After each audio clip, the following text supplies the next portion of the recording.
Welcome sa Philippine Island Weather Update. Lagi ninyong kasama sa Balitang Panahon ngayon.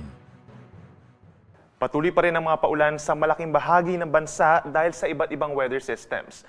Dito sa may Northern Luzon, meron pa rin tayong Northeast Monsoon or amihan na siyang umihip at nagdadala ng may kalamigang panahon doon at mahina hanggang katamtamang mga pag-ulan. Over the eastern side of Luzon, nandyan yung shear line o yung linya kung saan nagtatagpo po ang malamig na amihan at mainit na easterlies o yung hangin galing sa silangan.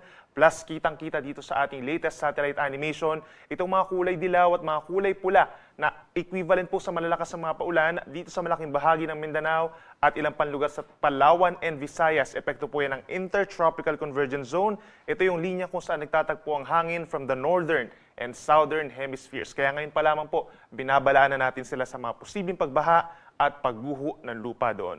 Samantala, base naman sa ating latest satellite animation, walang nakapalibot po na low pressure area o bagyo na papasok ng ating PAR sa susunod na 3 hanggang 4 na araw. Ngayong araw, asahan nga po yung makulimlim na panahon over the northern and eastern portion of Luzon dahil sa amihan at sa shear line. Asahan yung kalat-kalat na ulan and isolated thunderstorms over Isabela, pababa ng Aurora, Quezon and Camarines provinces, kaya magdala po ng payong kung lalabas ng bahay dahil po yan sa shear line. Sa natitirang bahagi ng Cagayan Valley plus malaking bahagi ng Cordillera Administrative Region, asahan yung mahina hanggang katamtamang mga pag-ulan at makulimlim na panahon din dahil naman yan sa Northeast Monsoon or amihan. Ang natitirang bahagi ng Cordillera Region, dito rin po sa may Ilocos Region, asahan yung epekto ng amihan kaya asahan din po yung pagbaba ng temperatura habang ang natitirang bahagi ng Luzon kabilang ang Metro Manila, generally bahagyang maulap hanggang kuminsan maulap na kalangitan at pagsapit ng tanghali hanggang sa gabi, madalas makulimlim dito sa may parting Rizal, Laguna, natitirang bahagi pa ng Bicol Region at halos buong Mimaropa na siyang sasamahan din po ng mga pag-ulan at mga thunderstorms.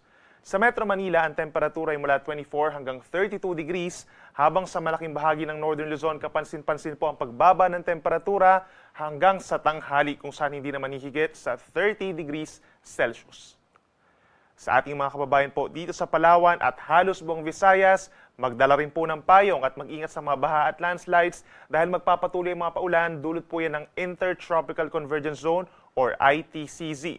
Pinakaulanin po ngayong umaga ang Eastern Visayas and Central Visayas. Then pagsapit ng tanghali hanggang sa gabi, mataas na rin ang tsansa ng ulan dito sa may Negros Island Region at halos buong Palawan. Apektado na rin po ang Panay Island pagsapit ng hapon hanggang sa gabi ng mga pag-uulan.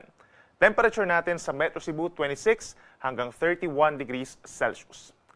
At sa ating mga kababayan po sa Mindanao, kagaya kahapon ng hapon, magpapatuloy po ang mga malalakas sa mga pag-ulan sa malaking bahagi ng Mindanao. Dulot yan ng ITCZ.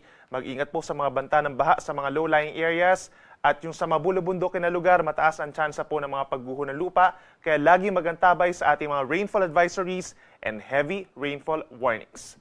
Temperature natin sa malaking bahagi po ng Mindanao, asahan yung bahagyang pagbaba ng temperatura at hindi naman hihigit sa 31 degrees Celsius.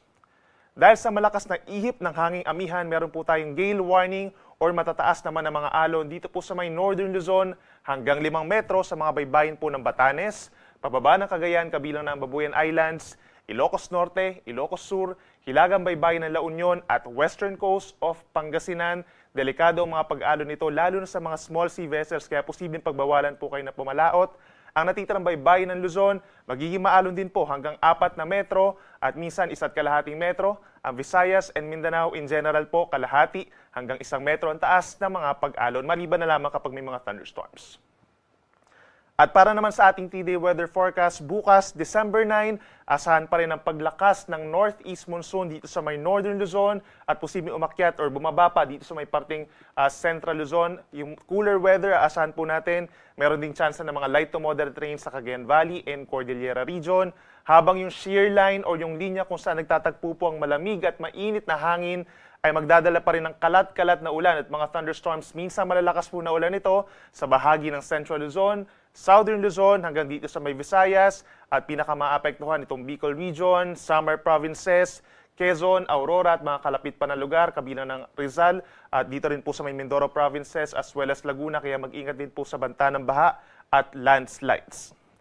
At para naman sa araw ng Tuesday and Wednesday, magpapatuloy ang shear line at amihan. Bahagyang aakyat po yung shear line natin. So pinakamaapektuhan itong areas pa rin po ng Isabela, Quirino, Nueva Vizcaya, pababa ng Aurora in Quezon Province. Asahan din yung mataas na tsansa ng ulan dito sa natitirang bahagi po ng Northern Luzon, lalo na sa may area ng Cagayan, Batanes, Apayao, and Kalinga dahil naman sa northeast monsoon. So make sure po na meron tayong dalang payong at ang natitirang bahagi ng bansa, Southern Luzon down to Mindanao, simula po sa Tuesday hanggang onwards ay meron na lamang mga isolated rain showers or thunderstorms pero mas madalas pa rin dito sa may Eastern Visayas and Eastern Mindanao.